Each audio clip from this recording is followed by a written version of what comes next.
출애굽기 19장 1절에서부터 6절까지 말씀인데요. 한 절씩 교독하시고 마지막 구절 6절 같이 읽겠습니다.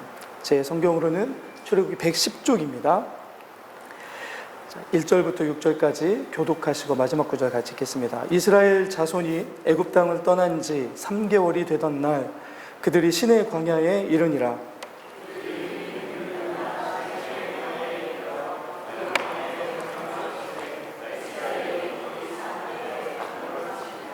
모세가 하나님 앞에 올라가니 여호와께서 산에서 그를 불러 말씀하시되 너는 이같이 야곱의 집에 말하고 이스라엘 자손들에게 말하라.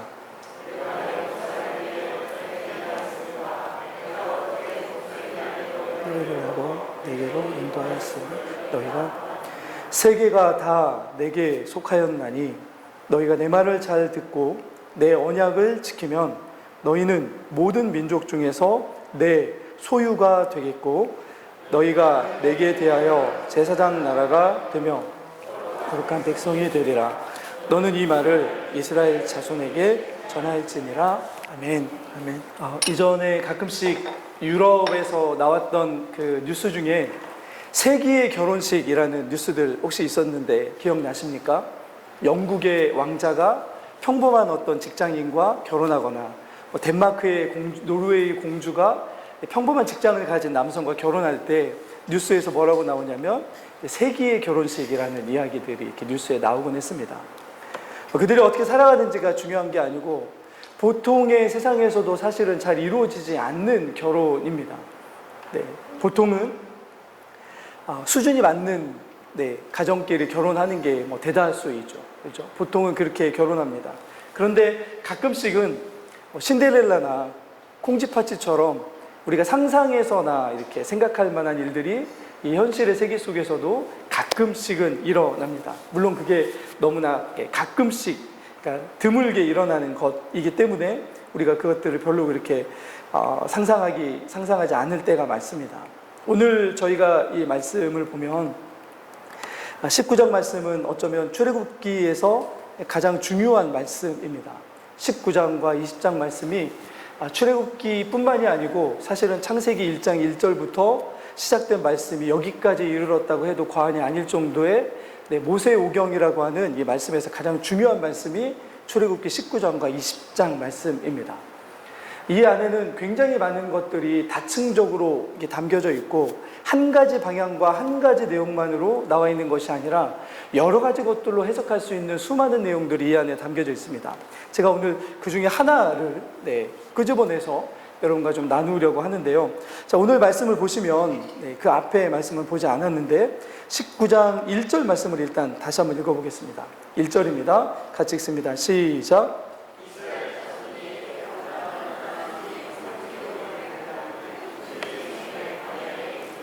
자, 이스라엘이 이제 그 출애굽한 이후에 몇 개월째 되는 날이 됐다고요? 3개월째 되는 날. 그러니까 3개월이 꽉 찼다는 게 아니고 이제 60일이나 61일이 됐다는 뜻입니다. 그렇죠?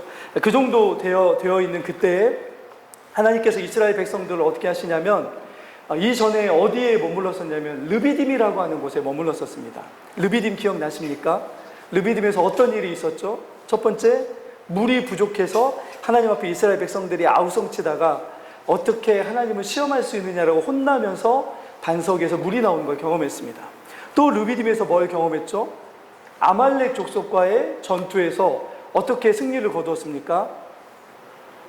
제가 말씀드린 것처럼 기도에서 승리한 게 아니고 모세가 든 지팡이를 믿음으로 바라봤을 때 하나님이 승리하게 하신다는 것을 보여주는 사건을 르비딤에서 경험을 했습니다. 자, 그렇게 경험한 이 이스라엘 백성들을 하나님께서 이제 다시금 이끌어 가시는데 어디로 이끌어 가시냐면 오늘 말씀해 보시면 자, 2절도 한번 볼까요? 시내 광야인데 좀 특별한 장소로 이끌어 가십니다. 자, 2절을 보겠습니다. 같이 읽습니다. 시작. 장막을 치되 이스라엘이 거기 산 앞에 장막을 치니라. 어디에 장막을 쳤다고요? 거기요, 거기. 거기 산. 그러니까 하나님이 찍어 놓으셨던 산입니다. 하나님이 이스라엘 백성들을 데려오고 싶어졌던 장소, 바로 거기에 그때 이르렀다라고 오늘 이 말씀에서 여기라고 하는, 거기라고 하는 그곳인데요. 여기에 오기까지 하나님께서는 하나님이 어떤 분이신지를 정확하게 알려주셨습니다. 출애굽한 이후에 홍해바다 건너자마자 어떤 일이 있었죠? 가는데 물이 없어서 막 원망하니까 뭐가 나타났습니까? 마라라고 하는 그곳에 물이 있었는데 마셔보니까 어떤 물이었죠? 쓴물이었습니다. 하나님이 어떻게 해주시죠? 마라의 쓴물을 바꿔주십니다.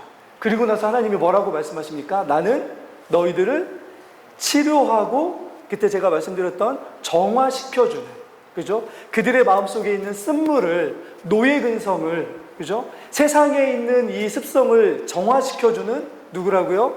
여호와 라파의 하나님이다라고 말씀하십니다. 자, 그리고 아까 말씀드린 것처럼 아말렉 족속과의 전투에서 어떻게 하시죠? 승리하게 하시죠. 그런데 모세가 거기에 뭘 쌓습니까? 제단을 쌓습니다. 처음으로, 출애굽한 이후에 처음으로 하나님 앞에 제단을 쌓고 예배하는데, 그 제단의 이름을 뭐라고 붙인다고요? 여호와 니시. 여호와는 우리의 깃발이시다. 승리의 깃발이 되어주시는. 그러니까 하나님이 뭘 보여주시냐면, 이스라엘 백성들과 이제 함께 하시는 하나님은 이 가나안 땅에 들어가는 그동안에 어떤 하나님이 되어주시겠다고요? 여호와 라파의 하나님, 치료하시고 정화시켜 주신 하나님, 그리고 어떤 하나님이요? 여호와 니시의 하나님, 승리하게 하신 하나님. 그런데 치료하시고 승리하게 하시는 그 와중에 매일매일의 삶 속에 하나님이 뭘 내려주시냐면, 하늘에서 만나와 고기를 내려주셔서 어떻게 해주십니까? 매일의 삶을 책임져 주시는 그 하나님이심을 이미 다 보여주셨습니다.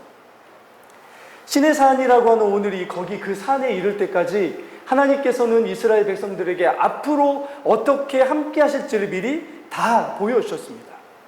여호와 라파의 하나님, 여호와 니스의 하나님, 그리고 그들에게 만나와 메추라기를 내리신 하나님은 여호와 이레의 하나님.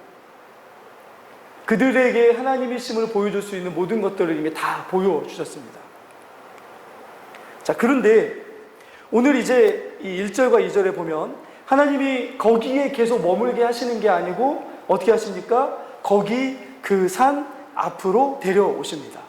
그런데 아까 1절로 다시 한 번만 돌아가 주시면 우리가 주목해서 봐야 될 것이 이 때입니다. 때.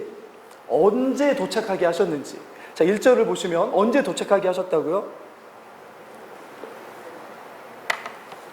이스라엘 자손이 애굽 땅을 떠난 지 몇 개월이요? 3개월 되던 날입니다. 영어 원어에는 그렇게 되어 있습니다. 첫 번째 날 3개월에 이렇게 되어 있습니다. 그러면 아까 말씀드렸던 것처럼 이 6월절, 출애굽한 이후에 60일 정도가 지났잖아요. 근데 왜 여기에 3개월이라는 말을 일부러 남겼을까를 생각을 해보면 이 날이 특별한 날이기 때문입니다. 어떤 날이냐면 하나님께서 이스라엘 백성들에게 나중에 레위기에서 보면 1년에 3개의 절기를 특별하게 지키라고 말씀하셨습니다. 첫 번째 절기가 무엇이죠? 6월절입니다. 6월절을 유대인의 달력으로 보면 1월 14일입니다. 그런데 그 다음 절기가 어떤 절기냐면 오순절 절기입니다. 우리가 오순절을 다른 말로 하면 칠칠절, 초실절이라고 이야기합니다. 밀을 처음 거두는 때에 하나님 앞에 이 생명의 주인 되시고 우리의 공급자 되시는 하나님께 대한 감사의 고백을 하는 절기가 오순절, 칠칠절, 초실절이라고 부르는 이때입니다. 그런데 이때가 6월절부터 며칠 후라고요? 50일쯤 후입니다.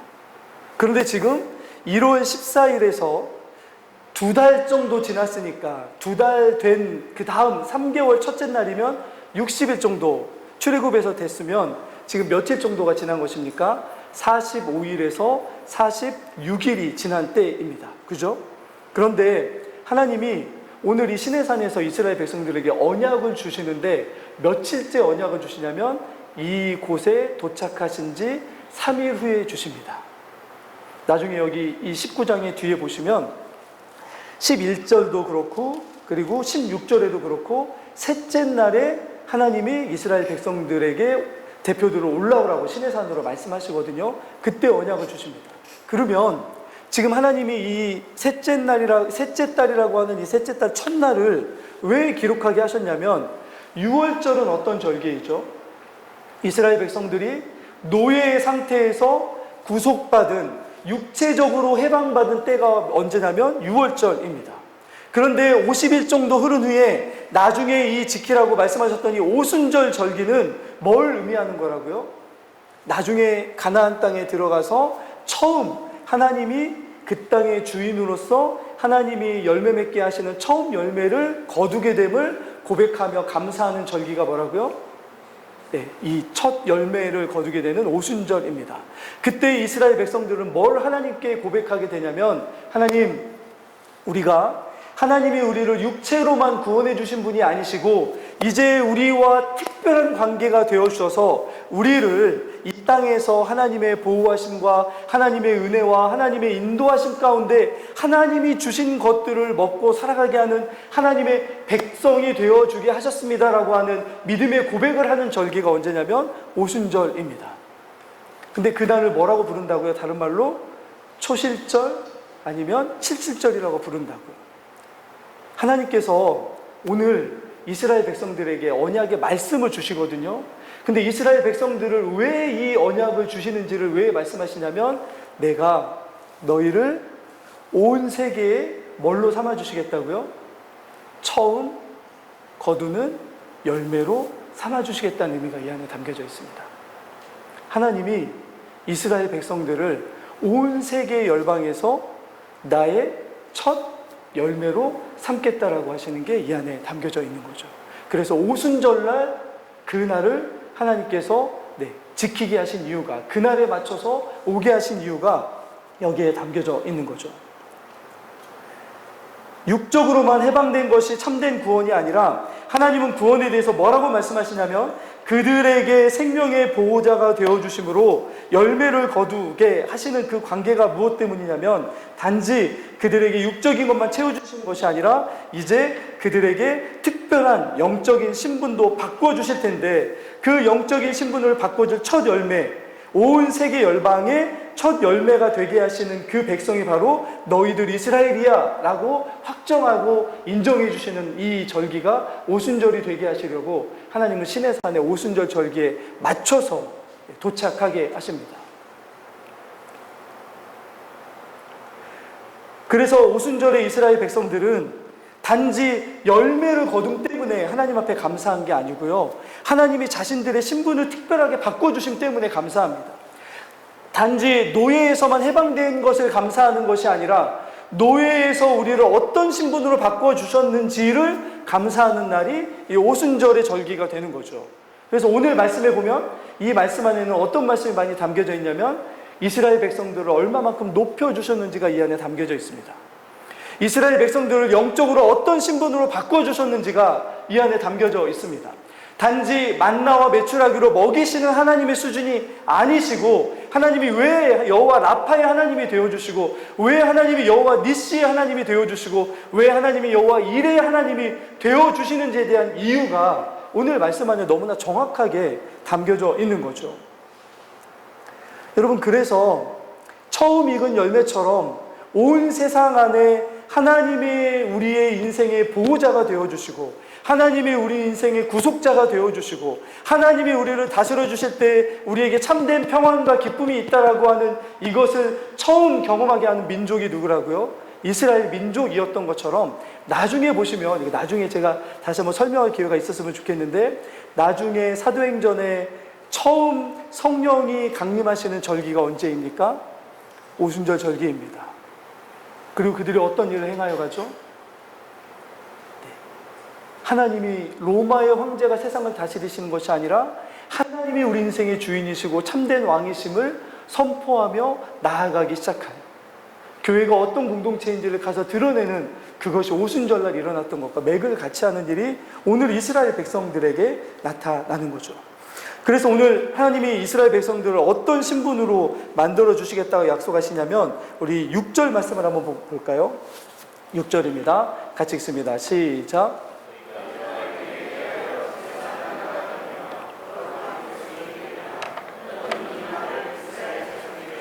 그러니까 마라의 쓴물처럼 그 속에 노예의식으로만 가득하여 있던, 피해의식, 고통의식 이런 걸로만 가득해 있던 이스라엘 백성들에게 하나님께서는 그들을 치료하셔서 어떤 백성이 되게 해주시겠다고요? 하나님의 제사장 나라, 하나님의 거룩한 백성이 되게 해주시겠다는 약속을 오늘 여기서 해주십니다. 근데 무엇을 통해서요? 오늘 말씀에 보시면, 자, 오늘 말씀에 5절입니다. 자, 5절을 같이 다시 한번 읽겠습니다. 5절입니다. 시작.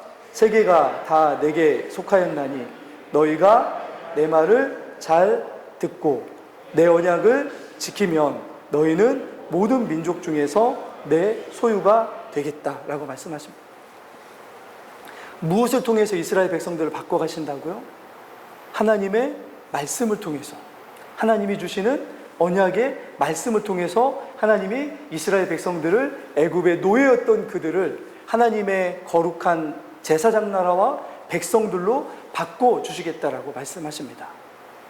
자, 그런데 여러분, 한 가지 여기서 우리가 주목해야 되는 것이 무엇이냐면, 하나님이 이스라엘 백성들에게, 자, 보시면 뭐라고 말씀하시는 게 맞냐면, 너희는 이제부터 내 앞에서 거룩한, 그리고 제사장 나라가 되기 위하여 노력해야 돼, 말씀을 순종해야 돼 라고 말씀하시지 않는다는 것입니다.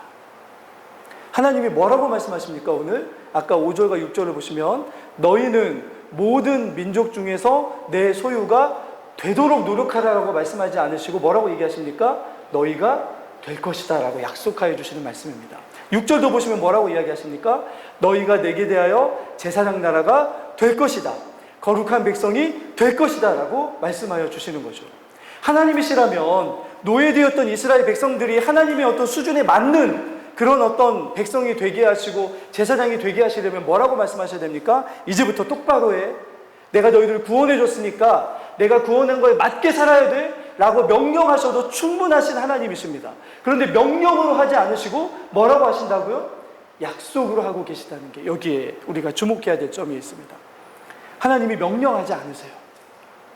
너희가 될 거야. 이 말은 어떤 뜻이라고요? 내가 너희가 제사장 나라가 되게 할 거야, 내가 너희가 거룩한 백성이 되게 할 거야 라고 하는 말씀이죠.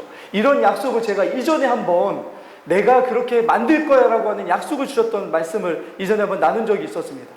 창세기 12장에 보면 하나님께서 아브라함을 불러주셨을 때 이렇게 약속하십니다. 자, 볼까요? 같이 읽겠습니다. 시작. 내가 너로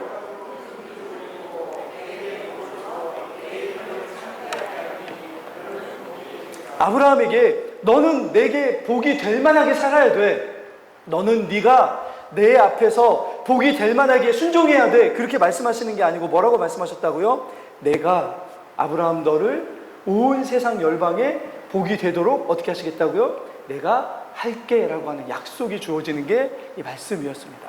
하나님이 이스라엘 백성들을 어떻게 해주시냐면 명령과 복종을 요구하는 관계가 아니라 약속과 자발적인 순종을 할 수 있는 관계로 지금 불러주시고 계십니다. 이 말씀 안에 이미 하나님이 얼마나 이스라엘 백성들을 지금 높이고 계시는지가 드러나고 있는 거죠. 일방적으로 군림하시고 일방적으로 압제하시는 그런 관계가 아니라 어떻게 하신다고요? 내가 너를 위해서 일해줄게, 내가 너를 위해서 하겠다라고 하는 약속을 주시는 그런 관계로 만들어 주시겠다고 약속하여 주십니다. 근데 왜요? 왜 그럴까요? 하나님은 왜 이스라엘 백성들에게 그렇게 하실까요? 그것이 오늘 하나님이 이스라엘 백성들을 높여주시는데 어떤 신분으로 높여주시는지에 담겨져 있는데요. 우리가 아까 2절 말씀을 다시 한 번만 보겠습니다. 자, 2절입니다. 2절을 천천히 한번 다시 한번 읽겠습니다. 시작. 그들이 르비딤을 떠나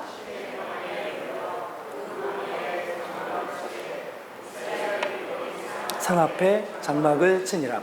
하나님이 이스라엘 백성들을 지금 시내산이라고 하는 그 산에는 누가 계십니까? 하나님이 계십니다. 근데 이스라엘 백성들을 어디에 지금 인도하셨다고요?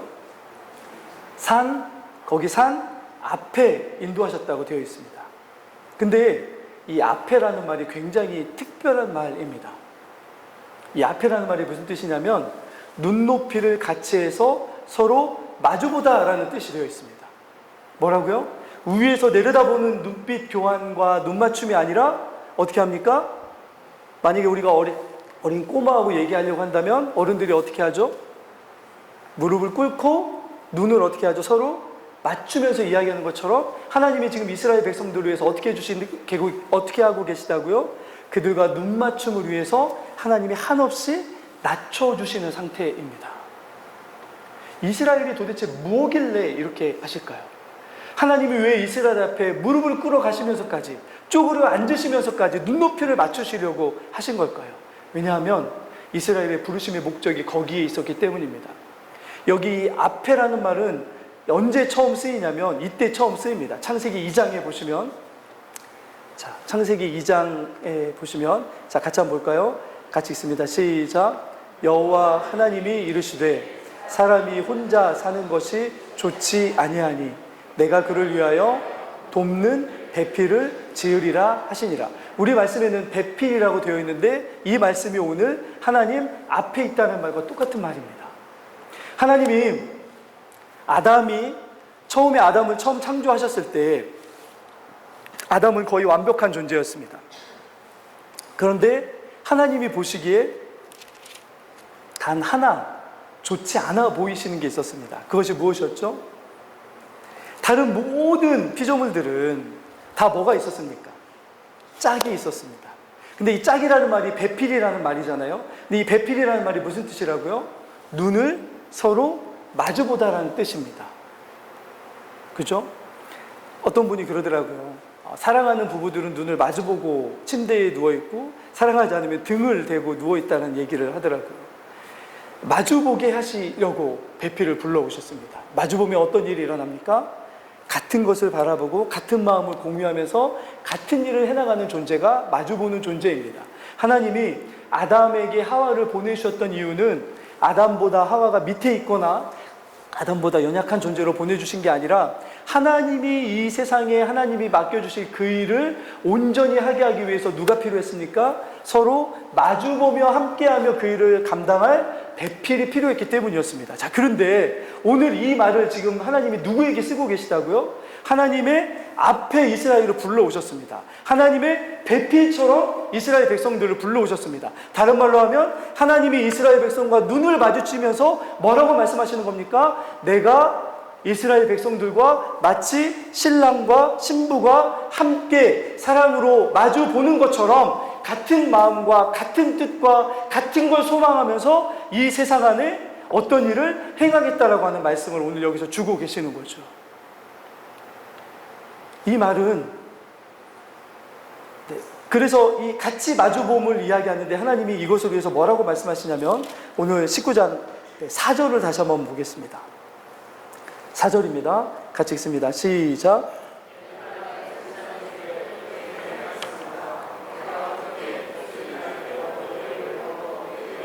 여기 보시면 하나님이 이스라엘 백성들을 어떻게 하셨다고요? 내가 너희들을 내게로 인도하였다라고 되어 있죠. 이 내게로 인도하다는 말이 뭐냐면 이 구약의 이스라엘 백성들의 혼인잔치를 보면 신랑이 신부를 맞이하는 그 말에 이 말씀이 쓰입니다.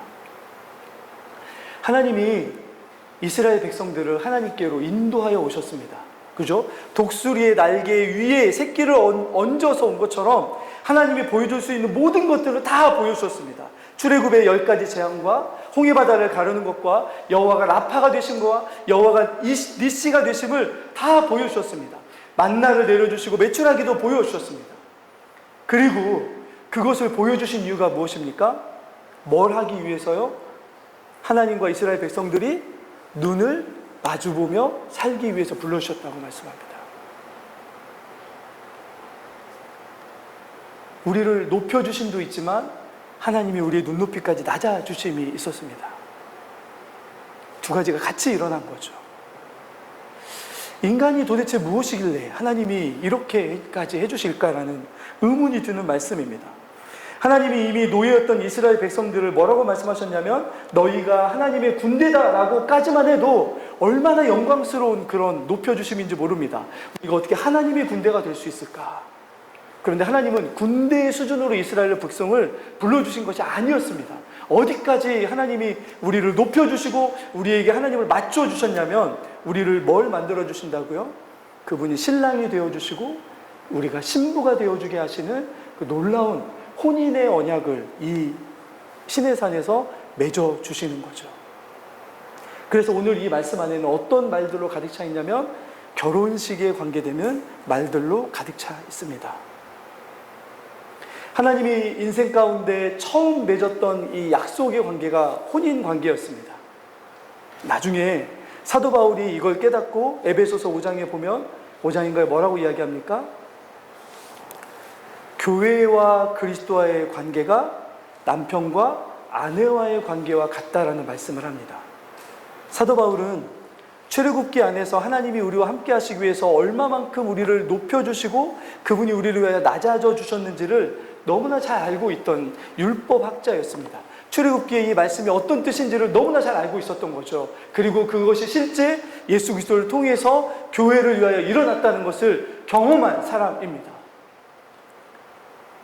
하나님이 왜 내 앞에 이스라엘을 세우고 나에게로 인도하셨다는 의미가 무엇인지를 교회와 그리스도의 관계가 부부와의 관계라는 그런 말씀을 통해서 교회를 향하여 말씀할 수 있었던 율법학자가 이 사도 바울이었던 거죠. 하나님께서는 서로 동등한 인격체로 서로 함께 마주보면서 모든 것을 함께 할 수 있는 존재로 누구를 불러주셨다고요? 이스라엘을 불러주셨습니다. 얼마 전까지만 해도 애굽이라는 강대국의 노예였던 그들을 하나님이 얼마만큼 높여주신다고요?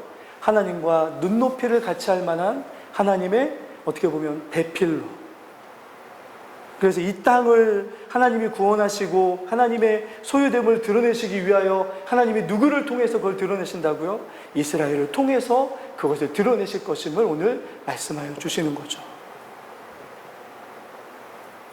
하나님은 그것을 위해서 마치 여호와 라파가 되시고 여호와 니시가 되어주시고 여호와 이레가 되어주시고 만나와 이런 어떤 메추라기를 먹게 하시려고 먹게 해주시는 그 이유가 무엇이었냐면 어떤 분이 그런 이야기를 하더라고요.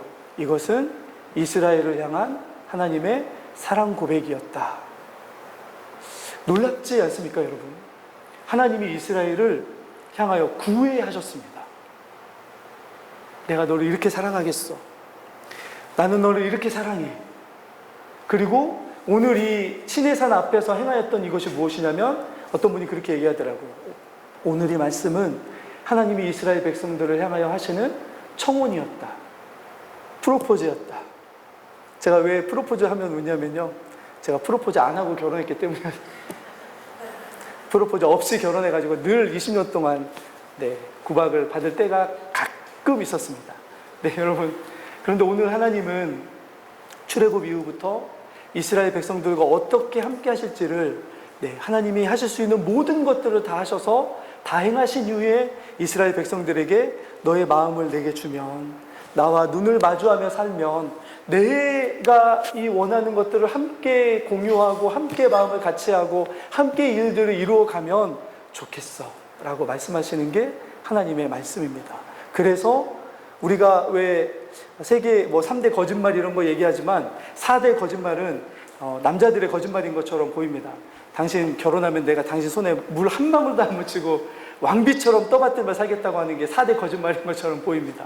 그런데 오늘 하나님이 이스라엘 백성들 얼마 전까지만 해도 노예로 살던 그들에게 하나님이 뭐라고 말씀하시냐면 이렇게 이야기하십니다. 아까 5절이죠. 자, 5절을 다시 한번 볼까요? 같이 읽습니다. 시작. 다 내게 속하였나니 너희가 내 말을 잘 듣고 내 언약을 지키면 너희는 모든 민족 중에서 내 소유가 되게 해주시겠다고요. 근데 어떤 분이 그렇게 하십니까? 온 세계 열방을 다 소유하신 분이 그렇게 얘기하십니다. 세기의 사랑의 정도가 아니고 우주적인 사랑의 고백이 이 안에 담겨져 있습니다. 온 세계 열방과 별들의 이름과 별들의 수를 다 세시고 이름을 붙이시는 그분이 오늘 얼마 전까지 노예였던 이스라엘 백성들에게 찾아오셔서 뭐라고 말씀하시냐면 이렇게 말씀하시는 거죠. 내가 너 손에 물 안 묻히고, 죄송합니다. 내가 너희 손에 물 안 묻히고 살아가게 해줄게. 내가 가지고 있는 소유 중에, 하나님이 가지고 있는 소유 중에 가장 보배롭고 아름다운 소유가 되게 해줄게라고 하시는 게 하나님의 이스라엘 백성들을 향한 프로포즈였습니다. 그러면 이스라엘 백성들은 어떻게 하면 됩니까? 저 너무 부담스러워서 못하겠습니다. 제게 수준이 안 맞는 것처럼 보입니다. 이렇게 하겠습니까? 나중에 저희가 보지 않았지만 뒤에 8절 이후에 보면 이스라엘 백성들이 이 하나님의 프로포즈에 뭐라고 고백하냐면 우리가 다 어떻게 하겠다고요? 행하겠다고요. 그래서 여러분, 모세가 시내산에서 끼고 온 돌판에는 하라 하지 마라라고 하는 언약의 말씀만이 기록되어 있는 게 아니고, 결혼식에 가면 뭘 서로에게 읽어주죠? 혼인 서약문을 읽어주죠. 나 신랑 누구는 신부 누구누구를 어떻게 사랑하겠다고요? 검은 머리가 팥불이 되도록 사랑하겠다. 내가 이 여인을 사랑하는 한 이 여인은 나의 사랑받는 신부로 평생을 살아가는 것처럼, 하나님이 이스라엘 백성들을 향하여 뭐라고 말씀하시냐면, 내가 온 세계를 소유한 내가 너를 내 삶에, 내 생명에, 내가 가진 모든 것에, 나의 영광에, 나의 지혜에, 나의 능력에 모든 것을 다해서 내게 가장 소중한 존재가 되게 해주겠다고 주님이 이스라엘 백성들에게 말씀하고 계십니다. 저는 사실은 이 말씀을 준비하면서 감당이 안 되는 말씀이라고 생각했습니다. 여러분, 우리가 귀찮아서 손바닥으로 쳐서 쫓아버리려고 하는 초파리가 움직이는 그 운동의 원리만 생각해도 그 안에는 우리가 감히 다 풀어내지 못하는 놀라운 과학의 원리들이 엄청나게 담겨져 있습니다. 우리 안에, 몸 안에 있는 그 작은 유전자 정보 하나만 해도 우리 몸의 전부를 다 정보로 하면 달과 지구 사이를 3번 반 정도 왔다 갔다 할 수 있는 그 정도의 정보가 쓰여져 있다고 합니다. 하나님이 우리를 뭐라고 말씀하시냐면, 내가 너를 나의 가장 소중한 자로 만들어줄게.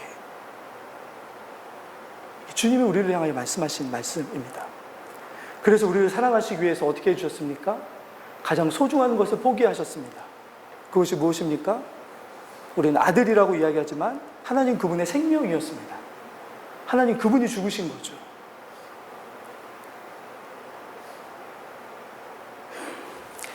나중에 보면 구약의 선지자들이 이스라엘 백성들에게 계속 호소하는 게 이거였습니다.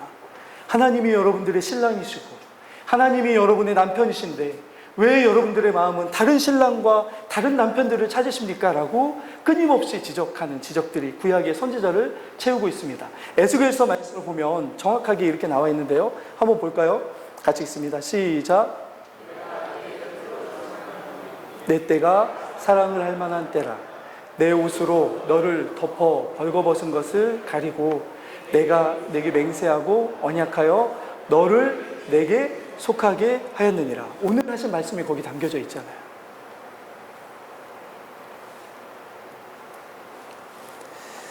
하나님은 처음 모세를 불러주실 때부터, 처음 아브라함을 불러주실 때부터, 아니 아담과 하와를 만드실 때부터 이것을 원하셨습니다.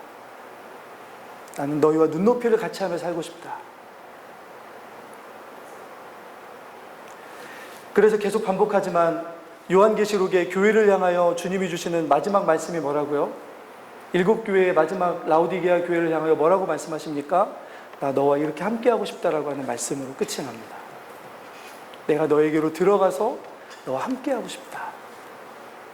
이게 주님의 마음입니다, 여러분.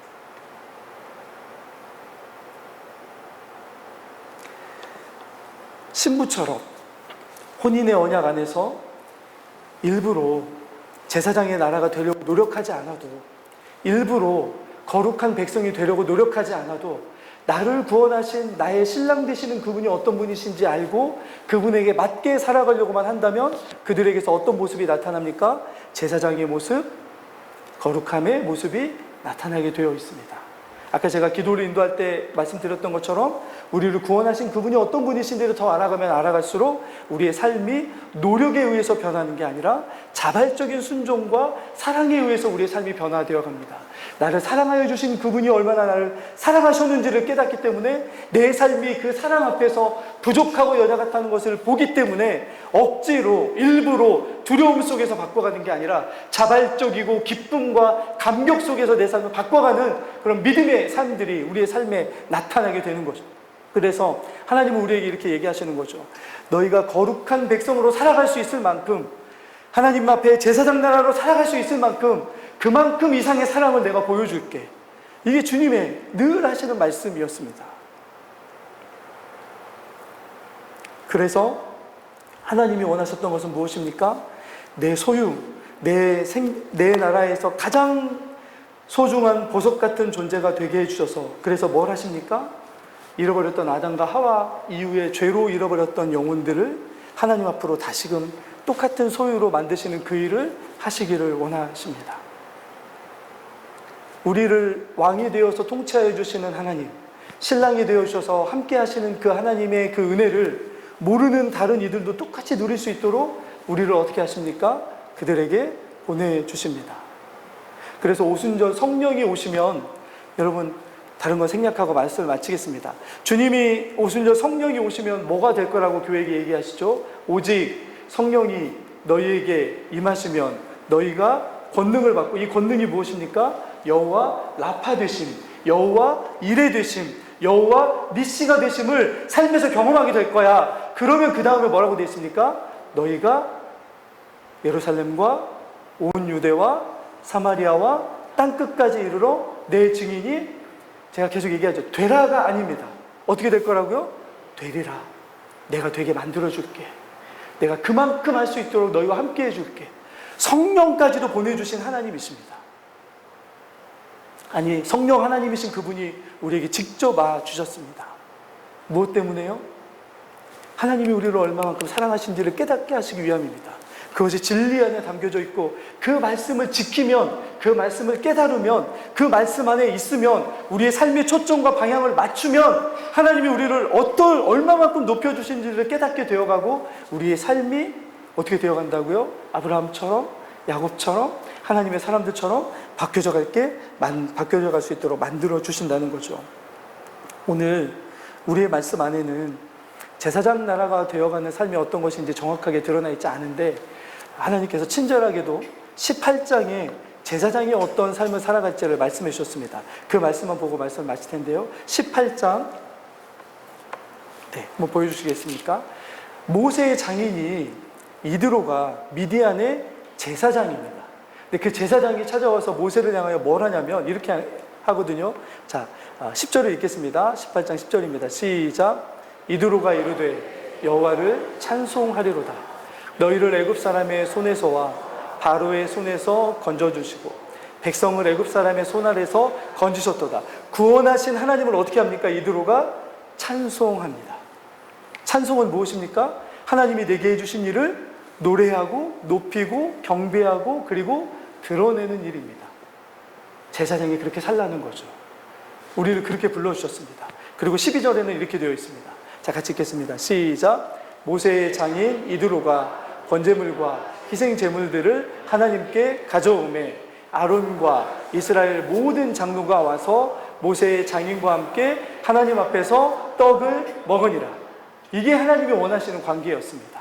하나님과 함께 떡을 먹는다는 것은 어떤 관계입니까? 하나님과 같은 식구, 같은 가족, 하나님과 신부된 공동체이라는 거죠.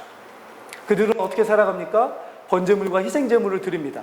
왜 번제물과 희생제물을 드립니까? 그 번제물과 희생제물이 누구를 의미하기 때문입니까?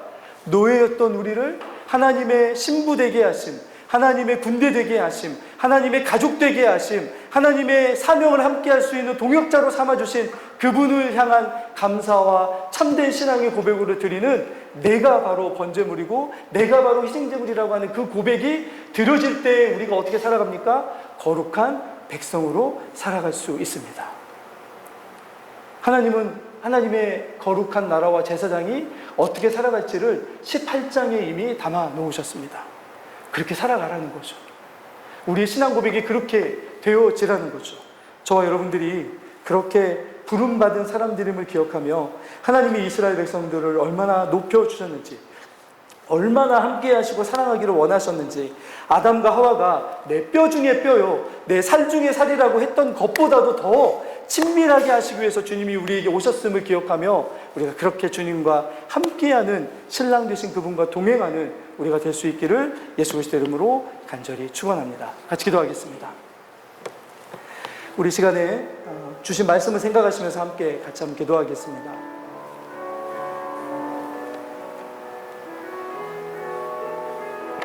두 가지만을 놓고 좀 먼저 기도할 텐데요. 오늘 말씀에서 보시면 예수 그리스도 안에서 우리가 얻은 새로운 신분이 있습니다.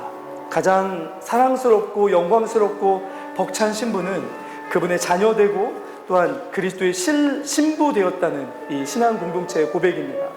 그 고백이 우리의 삶 속에서 감사와 찬양으로 묻어나는 삶을 살아가게 해달라고 우리 같이 한번 기도하시고, 오늘 주님이 우리에게 원하시는 것처럼 하나님의 제사장 나라요 거룩한 백성임을 잊지 않고 우리의 삶이 하나님께서 우리에게 행하신 은혜와 그 일을 증거하는 증인으로서의 삶을 우리 살아갈 수 있게 해달라고 우리 주신 말씀을 생각하시면서 함께 같이 한번 우리와 우리 공동체를 위해서 함께 기도하도록 하겠습니다. 같이 기도하겠습니다.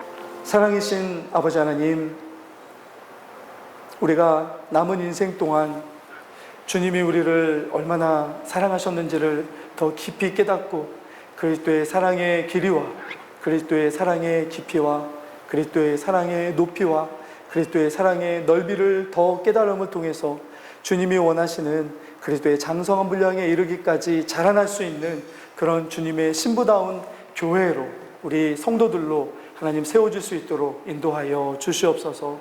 주님, 사랑의 그 크기가 너무 커서 우리가 때때로는 잊고 살아갈 때가 있습니다. 그러나 주님, 절대로 잊지 않고 십자가의 그 영광과 부활의 그 능력을 힘입고 늘 살아가게 하여 주시고, 주님 오심을 기다리며 주님 앞에 하나님 참된 신부로 설 수 있는 그 날을 기대하며 살아갈 수 있는 저희들 될 수 있도록 인도하여 주시옵소서. 하나님, 특별히 선교의 사역을 더 감당하기를 소망합니다. 우리의 기도를 통하여 선교의 사역들이 열어지게 하여 주시고, 바울의 고백처럼 공효하고 광대한 사역의 문들이 열어질 수 있도록 하나님 특별히 저희들의 기도를 사용하여 주시옵소서. 물질이 바르게 사용되게 하여 주시고, 우리가 아끼고 주님 앞에 하나님 헌신하는 마음으로 드려진 이 선교의 예물을 통하여 하나님 교회가 세워지며 영혼들이 구원받고 하나님의 나라가 더 이루어져가는 놀라운 구원의 은혜가 더 많이 이루어질 수 있도록 특별히 역사하여 주시옵소서. 하나님, 우리의 삶이 선교적인 삶이 되기를 소망하며 늘 주님의 영광과 사랑이 우리의 삶을 통하여 더 드러나기를 소망하오니, 우리 마음속에 늘 우리에게 보내주신 성령의 은혜를 통하여 주님의 참된 증인으로 살아갈 수 있도록 인도하여 주시옵소서. 감사드리며 우리 주 예수 그리스도 이름으로 기도드리옵나이다. 아멘.